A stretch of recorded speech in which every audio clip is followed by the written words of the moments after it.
Why did sweatshops like these help save a country of more than 170 million people?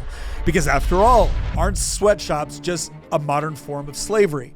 The term sweatshop often conjures up images of harsh conditions and exploitation, but its definition can actually be somewhat ambiguous.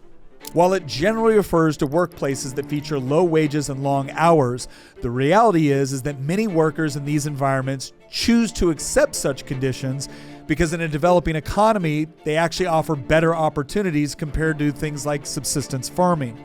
Which means when nice-sounding efforts are made to crack down on sweatshops, it doesn't necessarily guarantee that workers will transition into better jobs or educational opportunities.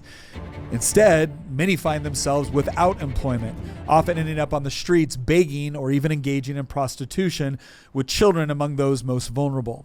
And for decades, that's exactly what happened in Bangladesh.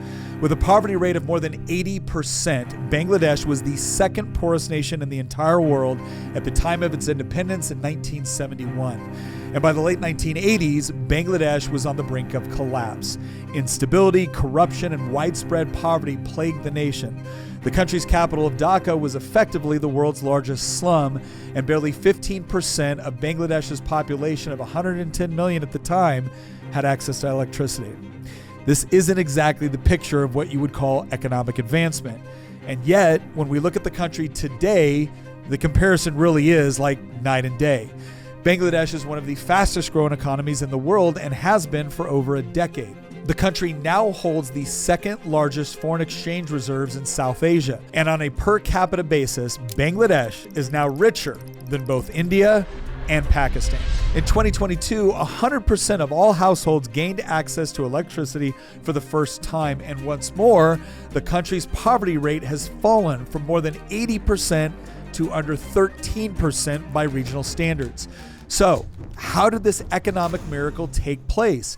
What could possibly have driven such a huge amount of economic growth in such a short amount of time?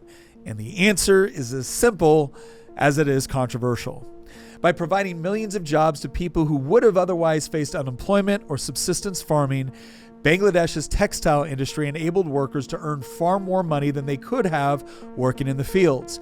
And as Bangladeshis earned more, they spent more, driving demand for goods and services in other sectors, leading to the growth of related industries and services over time. Bangladesh may be exporting a lot of shirts to the rest of the world, but the country now has a host of other industries popping up as well, such as shipbuilding, pharmaceuticals, and even energy.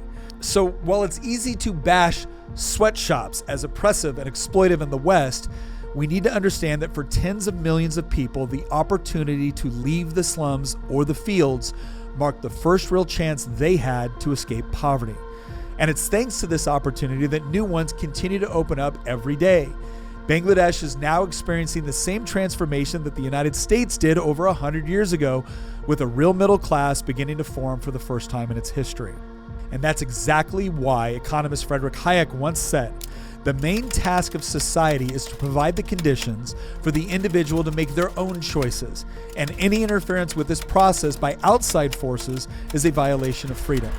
Now look, are sweatshops ideal economic situations? Are they the best possible economic outcome we could hope for people in poor countries? Of course not. But they are a stepping stone. And if you remove that stepping stone, what you get left with can be far worse. Do you have a why you would like us to answer? Go into the link in the description and pose your question, and maybe the next Why Minutes will be dedicated to you.